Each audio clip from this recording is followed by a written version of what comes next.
Rio, août 2016, Éric Lamaze s'apprête à entrer dans l'histoire des JO pour la deuxième fois.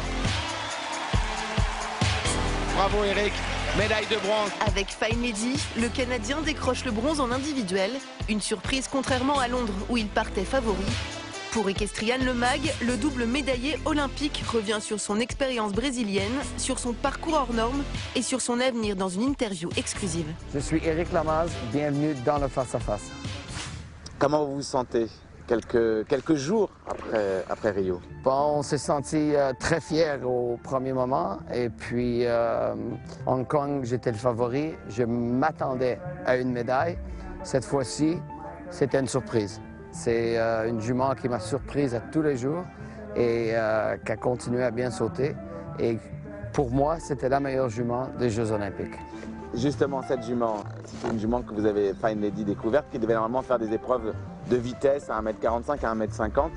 Comment elle peut arriver à devenir l'une des meilleures juments du monde? J'ai aucune idée. On a acheté la jument, j'ai été l'essayer pour un élève à moi. Et Gilbert Deroc, un bon copain à moi, m'a dit « Pourquoi tu ne te mets pas dessus et voir ce que tu en penses? » Et j'étais en jean comme je suis maintenant. J'ai monté dessus et puis j'ai dit « Ouais, elle saute bien et tout, mais j'ai vraiment pas besoin d'un cheval de vitesse. » Et il dit « Mais tu crois pas que c'est plus? » J'ai dit « Non, c'est un petit cheval de vitesse. » Et bon, elle est restée dans ma tête. J'avais du mal à l'oublier. Et puis à la fin, l'achat a été fait. Mais vraiment comme jument de 1m50 pour faire des vitesses. Et mon premier concours, c'était à Rome. J'ai fait 1m45, j'ai fait 2 fautes.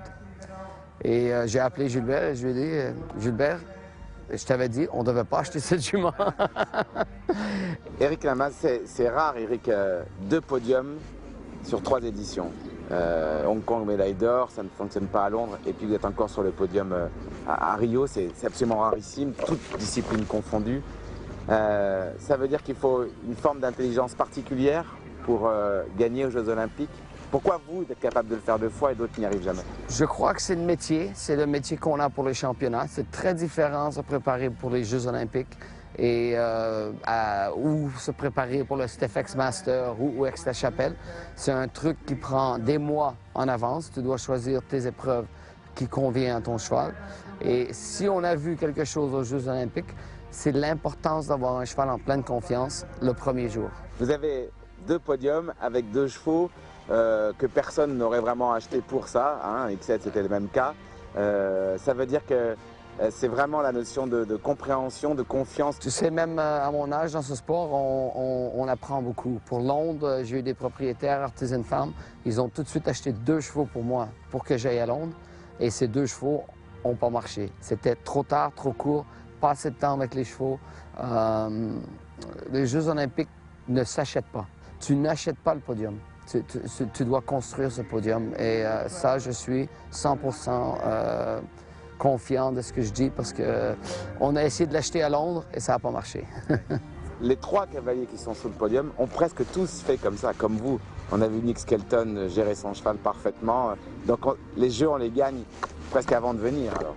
Tu ne vas pas te réveiller 2 semaines avant et dire « Tu sais quoi, je vais aller aux Jeux, que ce cheval, ça va aller. » Tu dois te réveiller l'année 1er janvier, l'année des Jeux. Tu dois avoir un plan pour tes chevaux et t'en aller et viser et pas changer. Et tu scriptes ton année pour les Jeux olympiques. Parfois, c'est difficile parce que quand tu es à Aix-la-Chapelle et que tu as une jument qui a gagné 2 épreuves et que le Grand Prix est 1 million d'euros, le Rolex Grand Slam, c'est difficile de regarder de l'extérieur. Diane Dubuc, qui vous avez découvert à Montréal à 10 ans, petit garçon comme ça, super doué au tennis, super doué dans d'autres sports et qui vous a mis sur un poney. Aujourd'hui, c'est incroyable, ça voit ça, c'est incroyable. Tu sais, quand tu arrives à ce niveau, tu oublies ton chemin. Tu oublies d'où tu viens, tu oublies d'où tu as commencé, tu crois que... Et j'enseigne beaucoup de jeunes, j'ai beaucoup de clients, des jeunes élèves, et ils ont des mauvais parcours parfois, ils ont des mauvais jours.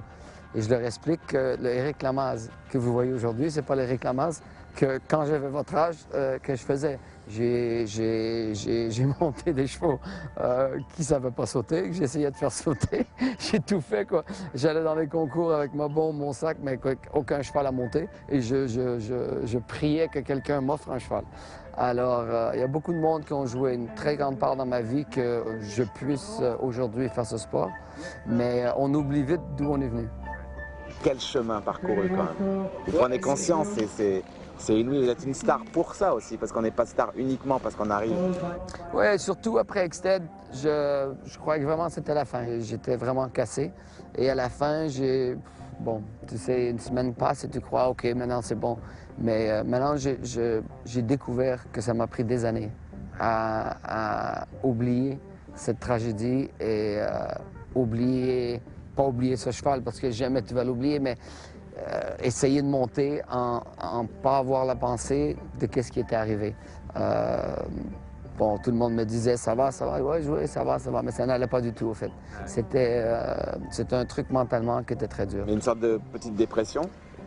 Dépression, si tu veux l'appeler comme ça, mais plus l'envie de monter, faire de l'équitation quand t'as plus envie, avoir la peur que ça arrive encore à un autre cheval, tu vois, tous ces trucs. Et puis, j'avais plus ou moins abandonné. Même si je continuais le sport, j'avais abandonné un peu dans ma tête.